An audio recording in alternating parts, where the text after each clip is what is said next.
अपना संक्षिप्त परिचय दीजिए, नाम को छोड़कर। मैंने अपनी schooling DAV public school Jahanabad से की है और मैंने अपना ग्रेजुएशन पटना वुमेंस कॉलेज से किया है। अभी मैं बीपार्ड में ट्रेनिंग कर रही हूँ ऑडिटर के लिए, जो कि पंचायती राज डिपार्टमेंट के अंडर ऑडिटर का रिक्रूटमेंट हुआ है। ऑडिटर का क्या काम होता है? फिर जो भी गवर्नमेंट की फंड है या फिर जो भी एक्सपेंडिचर्स और रेवेन्यू है, तो उन्हें हमें ऑडिट करना होगा, उन्हें चेक करना होगा कि वहाँ पे वो अच्छे से यूज़ हो रहा है या नहीं, या जो भी रूल्स और रेगुलेशंस बनाए गए हैं उसके अकॉर्डिंग वो काम कर रहे हैं कि नहीं। ओके। आपके फादर एलआईसी एजेंट हैं? Yes sir. ओके। एलआईसी और म्यूचुअल फंड में क्या डिफरेंस है? फिर एलआईसी में एक लॉन्ग ड्यूरेशन या फिर short duration of period of time के लिए वहाँ पे फंड को इन्वेस्ट किया जाता है, लेकिन म्यूचुअल फंड में मार्केट के हिसाब से वहाँ पे प्रॉफिट जनरेट होती है। एलआईसी का थीम क्या है? Sorry sir. अच्छा, आपने मैथ ऑनर्स किया है, यस सर। आर्यभट्ट के बारे में जानती हैं? Yes sir. बताइए। फिर आर्यभट्ट जीरो का कंट्रीब्यूशन था उनमें, जीरो के डिस्कवरी में। और भारत का पहला उपग्रह का क्या नाम था? आर्यभट्ट। आपकी हॉबीज योगा है। Yes sir. International yoga day क्यों मनाया जाता है? सर किस दिन मनाया जाता है और क्यों मनाया जाता है? 21 जून को इंटरनेशनल योगा डे मनाया जाता है, और 21 जून को इसलिए सेलेक्ट किया गया है क्योंकि वो लॉन्गेस्ट ड्यूरेशन ऑफ समर सॉलिस्ट होता है, और इस वजह से वो दिन जो डिनोट करती है, और लोगों में योगा के प्रति अवेयरनेस आ सके, इसीलिए योगा डे मनाया। हमारे यहाँ आप देखेंगे कि एलोपैथ चिकित्सा भी उपलब्ध है, आयुर्वेद भी उपलब्ध है, यूनानी चिकित्सा भी उपलब्ध है, होम्योपैथ भी उपलब्ध है। योगा को कौन सी चिकित्सा के अंतर्गत रखा जाता है? आयुर्वेद। आयुर्वेद। अच्छा।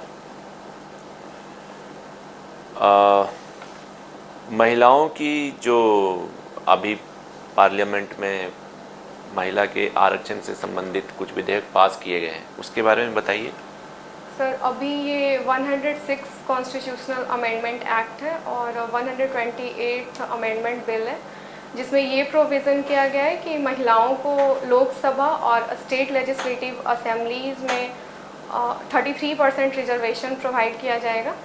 और इसमें जैसे आर्टिकल 330 ए के अंडर इसमें प्रोविज़न किया जाएगा जिससे वुमेन को लोकसभा में सीट रिज़र्व किया जाएगा, और आर्टिकल 332 ए के अकॉर्डिंग स्टेट लेजिस्लेटिव असेंबली में रिजर्वेशन प्रोवाइड किया जाएगा। और इससे फिर वुमेन्स को एक पॉलिटिकल रिप्रेजेंटेशन मिलेगा। जैसे अभी वुमेन का रिप्रेजेंटेशन लोकसभा और स्टेट लेजिस्लेटिव असेंबलीज में कम है, तो वहाँ पे उनका रिप्रेजेंटेशन इंक्रीज हो पाएगा। महिला आरक्षण जरूरी है आपके व्यू में? क्या महिलाओं के लिए आरक्षण जरूरी है? सर नेसेसरी नहीं है, लेकिन अभी हम इसे इम्प्लीमेंट कर सकते हैं। नेसेसरी नहीं है? उसे इम्प्लीमेंट करेंगे तो उसका एक बेनिफिट हमें दिखेगा, लेकिन अभी अक्सर हम विमेन एम्पावरमेंट की बात करते हैं और ऐसा मानते हैं कि आज जो महिलाएं हैं वो पुरुष के समकक्ष हैं, पुरुष जो काम कर सकते हैं महिलाएं भी वो काम कर सकती हैं। फिर रिजर्वेशन की बात क्यों करते हैं? रिजर्वेशन देने का मतलब है कि महिलाएं को हम मान के चलें कि पुरुषों से पिछड़ी हुई हैं। फिर अपॉर्चुनिटीज़ अभी उतनी उन्हें नहीं मिल पाई है, तो उन्हें एक इक्वल प्लेटफॉर्म प्रोवाइड करवाने के लिए रिजर्वेशन देना चाहिए। बिहार में जो शराबबंदी की गई है, मद्य निषेध, इसका कॉन्स्टिट्यूशनल प्रोविजन बताइए। कॉन्स्टिट्यूशनल प्रोविजन नहीं पता सर। इससे क्या नुकसान हो रहा है? ये मतलब सही है कि नहीं आपकी नज़रों में? सर ये सही है। क्यों सही है? क्योंकि इसका इम्प्लीकेशंस देखा गया है वुमेन पे भी, जैसे डोमेस्टिक वायलेंस ये सब का इंसिडेंस जो है वो रिड्यूस हुआ है एनसीआरबी की रिपोर्ट के अकॉर्डिंग। और फिर मतलब आपके अकॉर्डिंगली शराब ही पूरा जिम्मेदार है वुमेन वायलेंस के लिए? नो सर, इसमें कंट्रीब्यूशन था। मतलब शराब जो ना पिए वो वायलेंट नहीं करते हैं? ऐसी बात नहीं है, लेकिन उसका इम्प्लीकेशन दिखा है पॉजिटिव वे में। और जो पैसे अगर शराब ये सब पे इन्वेस्ट होते थे तो वो अब दूसरे एजुकेशन या फिर अदर सोशल सेक्टर में भी उन्हें इन्वेस्ट किया जा रहा है। नहीं तो आप देख सकती हैं कि शराबबंदी के बाद बड़ा रिवेन्यू कम हो गया बिहार का। फिर और भी सोर्सेज हैं रेवेन्यू जनरेट करने के लिए, जैसे बिहार में हम टूरिज्म को डेवलप कर सकते हैं या फिर इंफ्रास्ट्रक्चर पे हम इन्वेस्ट करके रेवेन्यू को जनरेट कर सकते हैं। बिहार के बजट में शिक्षा का क्या प्रावधान रखा गया है बजट में? अभी शिक्षा में हाईएस्ट एलोकेशन किया गया है बिहार में। सबसे हाईएस्ट? Yes sir. जीडीपी में क्या पोजीशन है बिहार की? सॉरी सर, एग्जैक्ट नहीं पता। बिहार के जीडीपी में सबसे ज़्यादा किस पर खर्च किया गया है? एजुकेशन। एजुकेशन में। फिर भी ऐसा हम देखते हैं कि बिहार का शिक्षा व्यवस्था उतनी सुदृढ़ नहीं जितनी होनी चाहिए। इसके पीछे क्या कारण है? फिर लोगों में अवेयरनेस नहीं है और एक पॉपुलेशन डेंसिटी भी ज़्यादा है और अभी धीरे धीरे डेवलप कर रही हैं चीज़ें और इंफ्रास्ट्रक्चर की भी कमी है और क्वालिटी टीचर्स नहीं है, उन पे इन्वेस्ट नहीं किया जाता है उन्हें ट्रेनिंग देने पे और ग्रेजुएशन ये सब का भी क्या करप्शन उत्तरदायी है इसके लिए? Yes sir. करप्शन उत्तरदायी है? Yes sir. चलिए, आप सपोज करिए अपने मतलब सब डिवीज़न की सब डिविजनल मजिस्ट्रेट बन चुकी हैं और आपका बाबू है, मतलब वो क्लर्क है और जो जितने सबऑर्डिनेट हैं सब के सब करप्ट हैं, ठीक है? आपके को अच्छे से पता है कि बिना पैसे लिए कोई काम ही नहीं करता है। आने के बाद सबसे पहला कार्य क्या होगा आपका? क्या करिएगा इस करप्शन से निपटने के लिए? सर मैं पहले ये इंश्योर करूँगी कि वो सर कोई एविडेंस भी तो होना चाहिए कि वो करप्शन कर रहे हैं। ऐसे इंफॉर्मेशन के बेसिस पे तो मैं जज नहीं कर सकती ना। मान लीजिए पता चल गया आपको, तो क्या करोगी? सर मैं अपने से ऊपर अधिकारी को इन्फॉर्म करूँगी कि यहाँ पे करप्शन हो रही है और चलिए, मैं ठीक अपने है। लेवल पे भी उन्हें गाइड करूँगी कि गाइड क्या करिएगा? मैं उनके खिलाफ एक्शंस लूँगी। प्रथम एक्शन क्या होता है? अगर किसी के खिलाफ कोई कार्रवाई करनी है तो सबसे पहला क्या स्टेप होता है? रिटेन में मैं अपने हायर अथॉरिटीज़ को लिख सकती नहीं, आपने लिखा ना कि एक्शन लेंगे, हूँ। Yes sir. तो एक्शन लेना का फर्स्ट स्टेप क्या है? सर मैं पहले उनसे बात करूँगी और फिर रीज़न जानने की कोशिश करूँगी कि वो करप्शन क्यों कर रहे हैं। करप्शन के लिए रीजन जानने की कोई ज़रूरत थोड़ी है, वो तो करप्शन कर रहे हैं, उनके ब्लड में है। तो सर मैं उन्हें कन्विंस करूँगी कि ये सही नहीं है। तो ये एक्शन लेंगे आप, उनको कन्विंस करना। मैं हायर अथॉरिटीज़ को इन्फॉर्म करूँगी। चलिए, कोई बात नहीं, ठीक है सर। निकिता, यदि आपका चयन हो जाए तो अपने कार्यस्थल पर समाज शास्त्र का बेहतर इस्तेमाल आप कैसे करेंगे? सर मैं सोसाइटी को अच्छे से जान पाऊँगी। अगर मेरा सोशोलॉजी मैं अच्छे से पढ़ूँगी तो फिर उन्हें क्या नीड्स है उनकी और उनके लिए मैं क्या बेटर डेवलपमेंट पॉलिसीज़ इम्प्लीमेंट कर सकती हूँ, उसका मैं अच्छे से इम्प्लीमेंट कर पाऊँगी। उन पे मैं रिसर्च करवा सकती हूँ कि उन्हें किस चीज़ की ज़रूरत है और मैथ्स का यूज़ करके मैं डाटा ये सब कलेक्ट करके मैं उसको एनालाइज कर पाऊँगी बेटर। 0.1 इंटू 0.1 कितना होगा? 0.001। 0.01। यूनिफॉर्म सिविल कोड पर आप अपने विचार दीजिए। भारत सरकार इसको लेकर काफ़ी गंभीर दिख रही है, तो इस पर आपके क्या विचार हैं?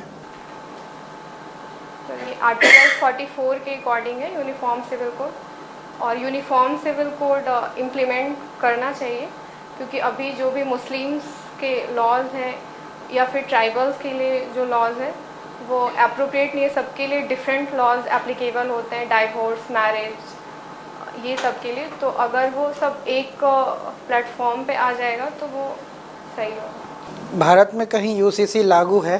गोवा। गोवा, ठीक है। यदि आपको ये शक्ति दी जाए कि आप अपने राज्य के किसी एक चीज़ या किसी एक व्यवस्था को बदल सकती हैं, तो सबसे पहले आप कौन सी चीज़ को बदलेंगी? तो मैं एम्प्लॉयमेंट पे वर्क करूँगी। जो एक ग्रेजुएटेड लोगों का जो मार्क्स कंसंट्रेटेड है बिहार में, तो मैं उस पर वर्क करूँगी, एम्प्लॉयमेंट पे। बिहार में एनरोलमेंट रेशियो, विद्यालयों में एनरोलमेंट रेशियो बढ़ाने पर बड़ा काम किया जा रहा है। पूरी शक्ति झोंक दी जा रही है कि 100% एनरोलमेंट हो बच्चों का। लेकिन समस्या ये आ रही है कि बिहार ड्रॉप आउट रेशियो के मामले में सेकेंडरी स्कूल के स्तर पर नीचे से तीसरे स्थान पर है। ये एक तो विरोधाभास है। एनरोलमेंट रेशियो बढ़ाने से क्या फ़ायदा होगा जब ड्रॉप आउट रेशियो इतना ज़्यादा है? तो ये drop out ratio secondary school के लेवल पे इतना ज़्यादा क्यों है? फिर सोसाइटल रीजंस हैं मेनली। जैसे जो पेरेंट्स हैं वो लिटरेट नहीं है, उन्हें एजुकेशन की इम्पोर्टेंस नहीं पता है, तो इस वजह से भी ड्रॉप आउट रेशियो ज़्यादा है। और फिर पोवर्टी भी है सोसाइटी में, इनइक्वालिटी है। तो ये सब चीज़ें भी हैं जो पेरेंट्स को मजबूर करती हैं कि वो स्टूडेंट या फिर अपने बच्चों को एजुकेशन नहीं करवा पाए, या उनके पास उतने फाइनेंस नहीं हो पाते हैं कि वो उनका एजुकेशन को पूरा करवा पाएँ। बिहार की कृषि के समक्ष कौन सी समस्याएं देखती हैं, और आने वाले समय में बिहार के कृषि के समक्ष कौन सी संभावनाएं देखती हैं? तो अभी बिहार में नेचुरल डिजास्टर, जैसे नॉर्थ पार्ट जो बिहार का है वो फ्लड से अफेक्टेड होता है, और साउथ पार्ट जो होता है वो ड्राउट से अफेक्टेड होता है। तो ये कृषि में सामंजस्य स्थापित नहीं कर पाती है। बस यही बिहार की कृषि सिर्फ इसी से प्रभावित है। लैंड भी बहुत ज़्यादा फ्रैगमेंटेड है, और मैकेनाइजेशन नहीं हो पाया है एग्रीकल्चर मशीनरी का। तो बिहार में एग्रीकल्चर में बहुत ज़्यादा मशीनरी इसके सरप्लस पॉपुलेशन के अगेंस्ट नहीं जाएगा? और सर, जो सरप्लस पॉपुलेशन है उन्हें दूसरे सेक्टर में शिफ्ट करने की ज़रूरत है, और एग्रीकल्चर में जो लोगों की डिपेंडेंस है उन्हें भी डिक्रीज करने की ज़रूरत है। ये कैसे कर लेंगे? उन्हें स्किल करके या फिर एजुकेशन उनकी इम्प्रूव करके। और संभावनाएं क्या देखती हैं बिहार कृषि के समक्ष? फिर यहाँ प्रोडक्टिविटी, यहाँ फर्टाइल लैंड है तो हम प्रोडक्टिविटी को इंक्रीज़ कर सकते हैं। और अभी जो ये वन डिस्ट्रिक्ट वन प्रोडक्ट का जो कॉन्सेप्ट है उसमें हम कहाँ से आया ये कॉन्सेप्ट? सेंटर पे भी यूपी में one district one product implement हुई थी। तो बिहार में कुछ ऐसे जिलों को बताइए जो अपने किसी एक प्रोडक्ट के लिए देश और दुनिया में जाने जाते हैं। कुछ उदाहरण है आपके पास, कुछ बिहार के जिले? तो जैसे मखाना मधुबनी का फेमस है, और रोहतास राइस के लिए फेमस है। ग्लोबल लेवल पे, नेशनल लेवल और इंटरनेशनल लेवल? मुजफ्फरपुर की लीची फेमस है। अभी इतना ही रिकॉल कर सकते हैं। ठीक, ओके। निकिता, आप बीएड भी किया है आपने? यस। ठीक है, और आप जॉब में भी हैं पंचायती राज डिपार्टमेंट में? ठीक है, मैथ्स ऑनर्स भी है, लेकिन यहाँ पे पोस्ट प्रीफरेंस में आपने 5वें नंबर पर एजुकेशन सर्विस को दिया है प्रीफरेंस। ऐसा क्यों? आपने बीएड भी किया हुआ है, मैथ्स ऑनर्स भी है, तो फिर आपने टीचिंग को क्यों नहीं दिया, मतलब सॉरी एजुकेशन सर्विस को क्यों प्रायोरिटी नहीं दी? सर, एजुकेशन सर्विस में मैं एक पोस्ट के लिए मैं रिस्ट्रिक्ट हो जाऊंगी, और बाकी जगह पे मेरी डाइवर्सिटी ज़्यादा होगी। इस वजह से वहाँ पे मेरे पास अपॉर्चुनिटीज़ ज़्यादा होंगे काम करने के लिए। और अगर मान लिया जाए आपको एजुकेशन सर्विस ही मिले तो उस समय आपका क्या है?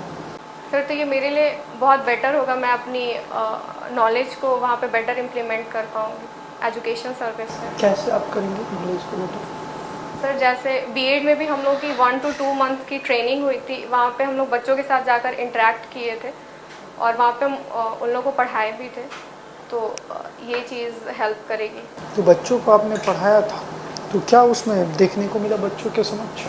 क्या प्रॉब्लम्स? सर, जैसे अभी गवर्नमेंट स्कूल में इंफ्रास्ट्रक्चर की बहुत कमी है, 2-2 क्लास के सेम क्लास में क्लासेस चलती हैं, ऐसी भी कंडीशंस हैं, और बेसिक्स जो फैसिलिटीज़ होती हैं वो भी अभी थोड़ी कम है, और टीचर्स की भी कमी है।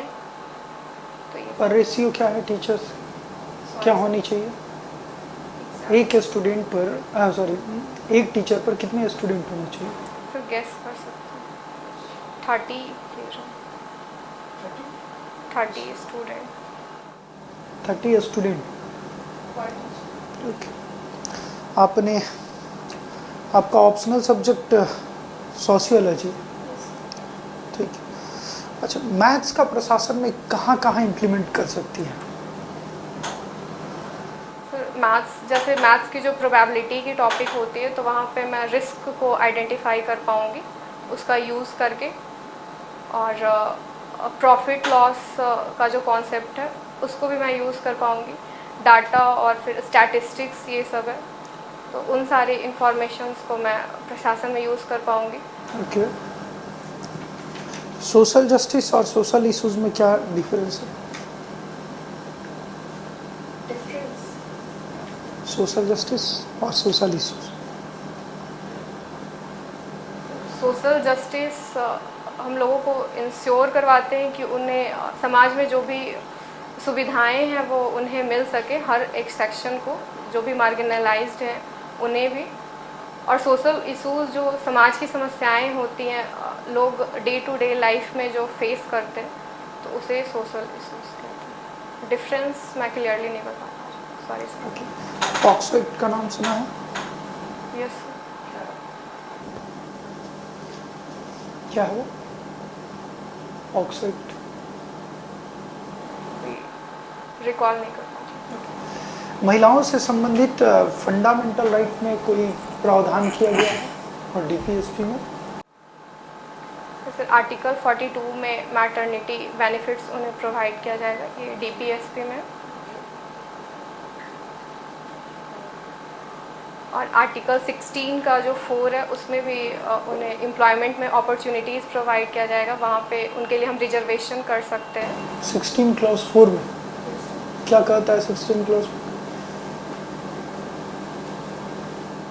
एम्प्लॉयमेंट अपॉर्चुनिटीज़ प्रोवाइड किया जा सकता है वुमेन और SC/ST पॉपुलेशन को। वहाँ पे तो बैकवर्ड क्लास लिखा हुआ है। सॉरी। ओके। आप जीविका का नाम सुनिए? जीविका और आशा में क्या अंतर? दोनों के कार्यों में क्या डिफरेंस है? आशा मेनली मेडिकल पर्पस के लिए काम करती हैं, और जीविका एक सेल्फ हेल्प ग्रुप का कम्युनिटी है जो कि बिहार के किसी भी सेक्टर में वो काम कर रही हैं और अपना कंट्रीब्यूशन दे रही हैं। मनरेगा क्या है? मनरेगा रूरल डेवलपमेंट का एक गवर्नमेंट की स्कीम है जिसके अकॉर्डिंग स्कीम की एक्ट है? स्कीम है। Are you sure? Yes sir. इसमें 100 डे का एम्प्लॉयमेंट प्रोवाइड किया जा रहा है रूरल एरिया ऑफ इंडिया में, जहाँ पे अनस्किल्ड लेबर को 100 डेज के लिए वर्क प्रोवाइड किया जा रहा है। मिनिमम वेजेस क्या है? Sorry sir. न्यूनतम मजदूर। Sorry sir. Okay, thank you. Thank you. कैसा फील कर रही हैं आप इंटरव्यू के बाद? सर सही है, थोड़ा आर्टिकुलेट नहीं कर पा रहे बेटर। ओके। थोड़ा सा जो आप दरवाजे पर से ही गुड मॉर्निंग नमस्कार शुरू की, वो थोड़ा अंदर आने के बाद शुरू करना है, ठीक है? और बैठने के लिए कहा जाए तो तुरंत बैठना है, ठीक है ना? दूसरा, जो फैक्चुअल्स कुछ क्वेश्चंस पूछे गए आपको, आप उसमें थोड़ी वीक दिखी। कब है आपका इंटरव्यू? 17।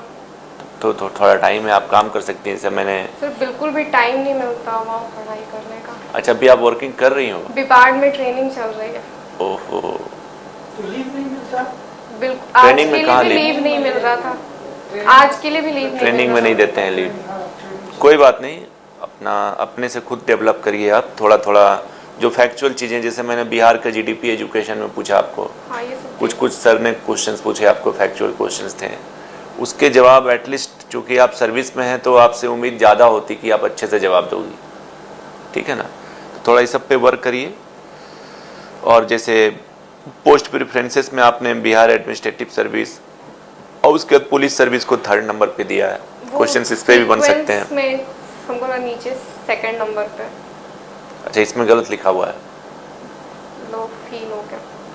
चलिए ठीक है, बाकी सर कुछ कहना चाहें? निकिता, आपके पास खोने को तो कुछ नहीं है। आप ऑलरेडी जॉब में ट्रेनिंग कर रही हैं, तो आपको कॉन्फिडेंट दिखना है, वो कॉन्फिडेंस झलकना चाहिए आपकी बातों में। दूसरा, गेस वर्क तब करना चाहिए, ये गेस आपको इंटरव्यू आपको फेवर दे सकता है कि जब आप सटीक जानती हो और तब आप गेस करें। जब आप नहीं जानती हैं ना, सीधा सॉरी बोल देना चाहिए। जैसे सर ने बताया कितने बच्चों पर एक टीचर, तो गेस आपका गलत था ना, तो आप सीधा सॉरी बोल दीजिए। सॉरी बोल देने से कोई डिमेरिट नहीं है, बल्कि वो तो प्रशासक का एक गुण है। 100% आता है तो बोलेंगे, नहीं तो सॉरी बोल देंगे। 10 बार भी सॉरी बोलेंगे तो उसका कोई नकारात्मक प्रभाव नहीं पड़ता है, बशर्ते कि आप गलत बोल दें, ठीक है। या फिर आप जानते हैं और गेस करें और तब सही बोल दें, उसका एक अच्छा इम्पैक्ट पड़ता है। तो गेस वर्क मत करिए, ठीक है। दूसरा, जैसे मैंने आपको कहा कि अगर आपको शक्ति दी जाए और राज्य सरकार की कौन सी एक चीज़ आप बदल देना चाहेंगे, इसका सबसे अच्छा उत्तर होता कि आप कहती शैक्षणिक व्यवस्था, शिक्षा। शैक्षणिक स्तर को, शिक्षा व्यवस्था को अगर आप अच्छा करेंगे तो बाकी सभी चीज़ें स्वतः अच्छी हो जाती हैं। आपने रोजगार पर ध्यान दिया, अगर शिक्षा ऐसी हो जो रोजगार से जुड़ी हो, रोजगार उन्मुख हो, है ना। दूसरा, ड्रॉप आउट रेशियो इतना ज़्यादा क्यों है, इसका अच्छा उत्तर ये होता कि सैनिटेशन का अभाव है बिहार के स्कूलों में, या इंफ्रास्ट्रक्चरल लैकनेस है, पॉवर्टी तो है ही, यहाँ चाइल्ड लेबर की बहुत बड़ी समस्या है, माइग्रेशन की बहुत बड़ी समस्या है। These are the main reasons behind highest drop out ratio, ठीक है। बाकी देखिए, यहाँ पर चेयर कैसा कहाँ चेयर है, पूरा पैर जमाइएगा नीचे, है ना। पैर आगे आइए, आप आगे आइए, पूरा पैर जमा दीजिए, कॉन्फिडेंस को शो करता है। बाकी ठीक है, नेल पेंट वगैरह वहाँ नहीं रहेगा। और वो जो आपने जेम रिंग जो आपने पहनी है ना, वो वाली, नहीं ये सब सर मैं देख लूंगी, अभी बिल्कुल भी टाइम नहीं। कोई बात नहीं, यहाँ पर अगर आप पॉसिबल ही नहीं होगा। वो रिंग जो है ना निकाल दीजिएगा, जो स्टोन वाली है, रक्षा सूत वगैरह ये सब कुछ नहीं होना चाहिए, ठीक है। बाकी आप कॉन्फिडेंट रहिए, ये आपके बैग में एक जॉब है और तब आप इतना बाकी आंसर्स थोड़ा बिहार करंट समय बहुत है 17 तारीख, थोड़ा ब्रशअप करिए, रात में तो कम सोइए 2 घंटे, ठीक है। चलिए, ओके। एक तो आपने एक जगह धर्म का नाम लिया, मतलब मुस्लिम, अब आपको वहाँ पे नाम नहीं लेना है, धर्म कहना है। अन्य सारे धर्मों में या जातियों में ऐसा होता है, ट्राइबल्स में होता है, तो वो कहना है, ठीक है ना। उसके बाद थोड़ा सा आई टू आई कनेक्टिविटी कम लगी। जब एक टीचर को आंसर देंगे तो बस उन्हीं को देना, नहीं, वही तो नहीं करना है, उनको देना है, लेकिन थोड़ा थोड़ा 30-30 सेकंड तो करना होगा ना, उनको दीजिए समय, लेकिन 30 सेकंड, ताकि इन लोगों को ना लगे कि इग्नोर कर दिया गया है, ठीक है। एक ही से, ठीक है ना।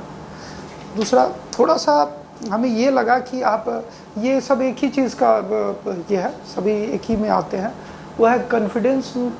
जैसे ही लूज़ होगा ना, तो आपके चेहरे पर सीरियसनेस ज़्यादा दिखेगा, ठीक है ना। तो वो एक थोड़ा सा दिखा, ठीक है ना। बाद में हालांकि आप चेंज हुई, मतलब थोड़ा सा नॉर्मल हुई, ठीक है ना, लेकिन ठीक है। उसके बाद कोई ऐसा थोड़ा मनरेगा वाला, मनरेगा, हाँ, अच्छी कैंडिडेट है, और आपका सिलेक्शन प्रायोरिटी होगी वहाँ पे, क्योंकि आप पहले से ही जॉब में हैं, ठीक है ना। साड़ी वगैरह, हाँ। नहीं तो आप ब्रशअप करिए, आंसर सही दीजिए। मनरेगा का आपने गलत उत्तर दिया, मनरेगा एक्ट है ना, स्कीम ना है, ठीक है ना। ओके, चलिए, all the best of best. Luck.